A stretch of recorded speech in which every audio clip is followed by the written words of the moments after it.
मातंग समाजाचा इतिहास असा आहे की महाराष्ट्राच्या इतिहासाला जर आवाज असता तर तो हलगीचा असता,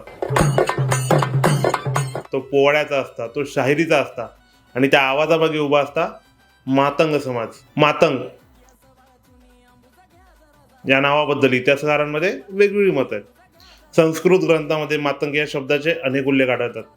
काही ठिकाणी तो हत्तीशी जोडला जातो, तर काही ठिकाणी मातंग मुनीशी. इतिहासात महाराष्ट्रात याच नावाची एक स्वतंत्र सामाजिक ओळख घडत गेली. मग काळ बदलला, गावं वसली, गावकी व्यवस्था उभी राहिली आणि या समाजाने गावाला फक्त सेवा दिली नाही, तर संस्कृती दिली. दोरखंड, हलगी, ढोल, संदेश, शाहिरी, पोवाडे, तमाशा आणि लोककला या समाजाने पिढ्यानपिढ्या जिवंत ठेवली. म्हणून मातंग समाजाचा इतिहास फक्त एका व्यवसायाचा इतिहास नाहीये, तो महाराष्ट्राच्या लोकसंस्कृतीचा इतिहास आहे. मग या समाजातून एक नाव उभं राहिलं, लहुजी वस्ताद साळवे. ते फक्त पैलवान नव्हते, ते स्वाभिमान शिकवणारे गुरु होते. महात्मा ज्योतिराव फुले आणि वासुदेव बळवंत फडके यांनाही त्यांच्या विचारांचा आणि प्रशिक्षणाचा प्रभाव लाभला.